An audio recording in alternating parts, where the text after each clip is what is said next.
सभी साथियों को मेरा नमस्कार। स्वागत है आप सभी का 27 मई के जनसत्ता विश्लेषण में। आइए शुरू करते हैं आज का जनसत्ता विश्लेषण और जानते हैं देश विदेश की कौन सी खबरें हमारे लिए हैं महत्वपूर्ण। प्रथम पृष्ठ पे एक दुखद खबर है दिल्ली के अस्पताल को लेकर, जिसमें कई नवजात बच्चों की मृत्यु हो गई है। ये बिल्डिंग्स के फायर रेगुलेशंस को पूरी तरीके से ना मानने के कारण बताया जा रहा है। घटनाएं तो होती रहती हैं, मगर अगर सही तरीके से फायर रेगुलेशंस को फॉलो करा जाए तो ऐसी घटनाएं का जो असर होगा वो कम होने की उम्मीद होती है। अगली खबर है सेना प्रमुख को 1 माह का सेवा विस्तार। इनका जो एक्सटेंशन कर दिया है, इस समय हमारे जनरल मनोज पांडे जी का एक्सटेंशन कर दिया है। हम अपने संपादकीय की ओर बढ़ते हैं।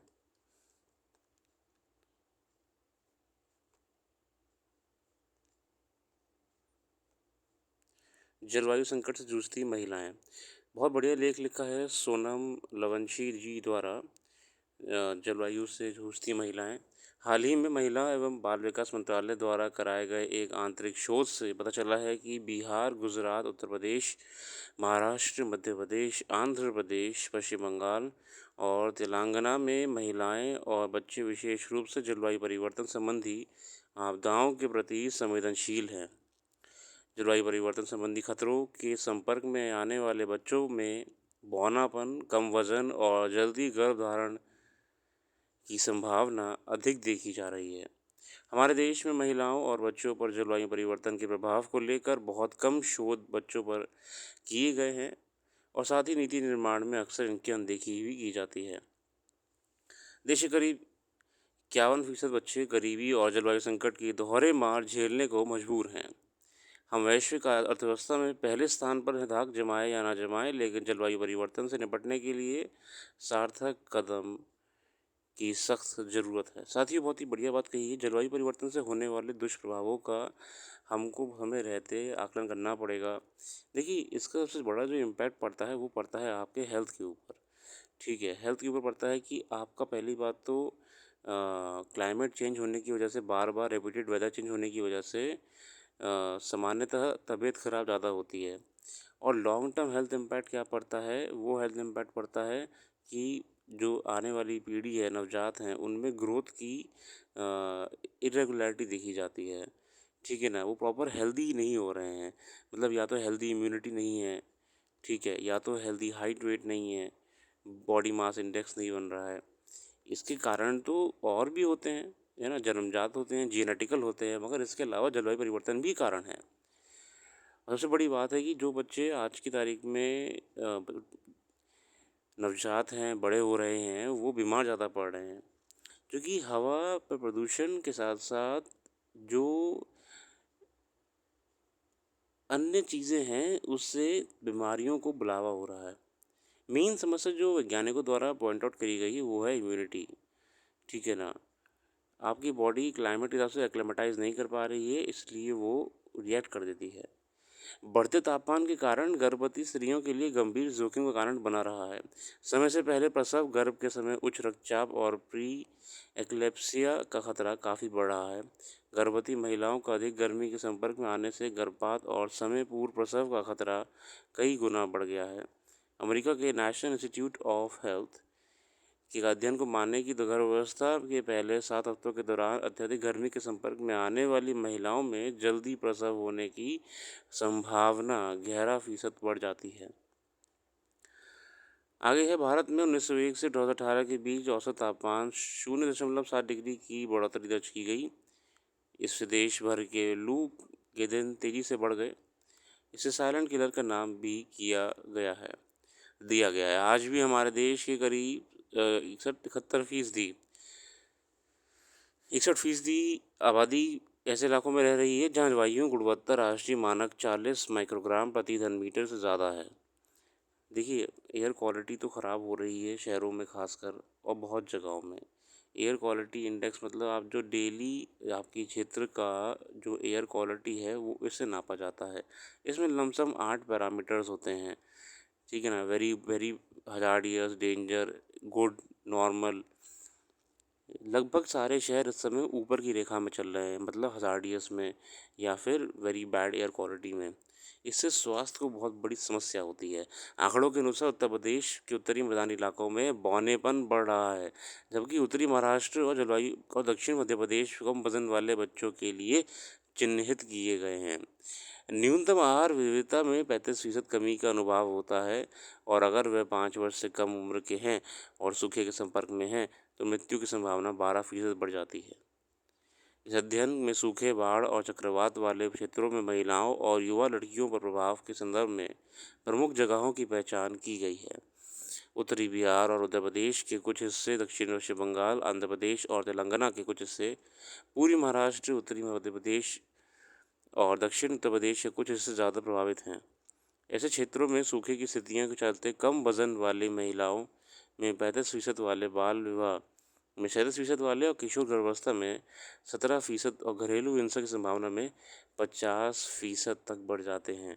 मतलब कि महिलाओं के लिए जलवायु परिवर्तन होना बहुत बड़ी समस्या भी है। अब देखिए, जो संसाधनों की कमी होती है ना, तो मानव जो होते हैं, ह्यूमन बीइंग, इनमें लड़ाई शुरू हो जाती है, इनमें म्यूचुअल डिसकंटेंट शुरू हो जाता है। तो ये घटनाएं बताई गई हैं कैसे किशोर गर्भावस्था, घरेलू हिंसा, बाल विवाह की समस्याएं भी बढ़ रही हैं। जलवायु परिवर्तन के चलते देश भर में भीषण गर्मी और लू ने विकराल रूप ले लिया है। भारत में लू चलने का एक मूल कारण ग्लोबल वार्मिंग है। जीवाश्म ईंधन जलाने, वनों की कटाई और औद्योगिक गतिविधियों के कारण पृथ्वी के औसत तापमान में दीर्घकालिक वृद्धि हो रही है। देखिए, हमने जिस गति से हमने पेड़ों को काटना शुरू कर दिया है, ट्री काटना शुरू कर दिया है, हमने अर्बनाइजेशन बढ़ा दिया है, अपना शहरीकरण बढ़ा दिया है, हमने इंडस्ट्रियलाइजेशन कर दिया है, उद्योग लगा दिए हैं। साथियों, इन सब चीज़ों की वजह से हमने ग्लोबल वार्मिंग को और बढ़ा दिया है। ठीक है ना, गैसेस ट्रैप हो जा रही हैं, इसलिए गर्मी अधिक पड़ रही है। सरकार को प्रत्येक राज्य और शहर में लू के प्रभावों से निपटने के लिए कार्य योजना बनानी होगी, ताकि ऐसे असामयिक मौत को टाला जा सके। अगला लेख है विस्तारवाद की भूख।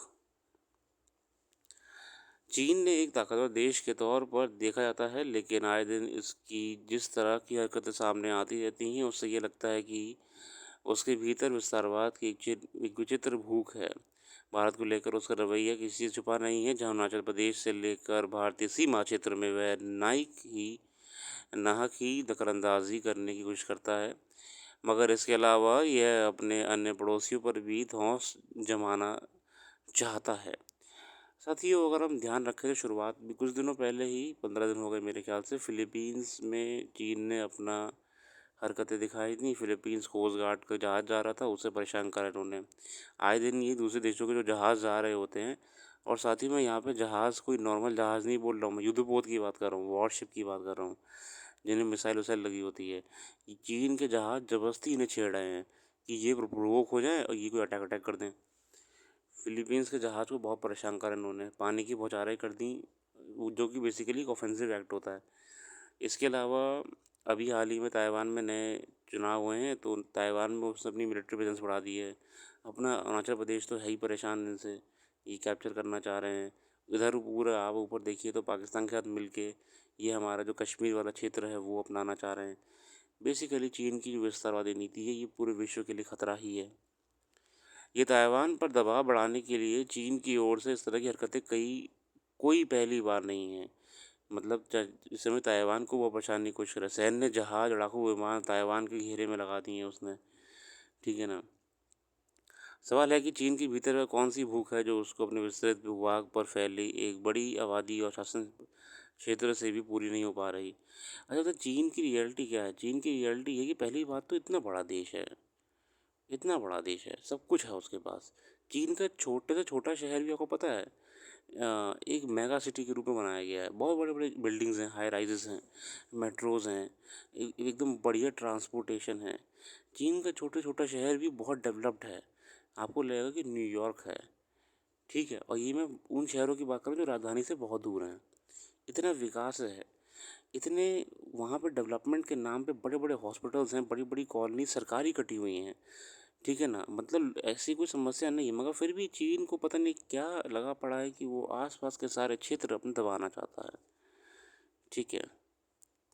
दुखद है कि हमारे पड़ोसी ऐसे हैं।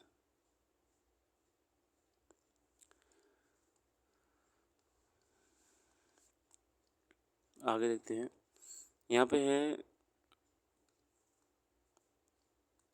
दीपा कर्माकर सोना जीतने वाली पहली भारतीय बनी।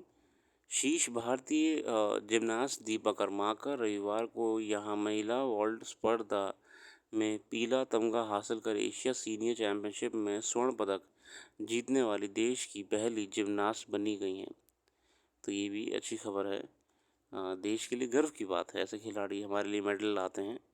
बहुत ही आगे अखबार के लिए आप पूरा अपने आप से अध्ययन करिएगा एक और बार। हम तो आज के लिए इतने रखेंगे, और जो भी करंट अफेयर यहाँ पे हमने मिस कर दी वो आपको हमारी वेबसाइट पे मिल जाएगी। वेबसाइट का लिंक डिस्क्रिप्शन में मौजूद है।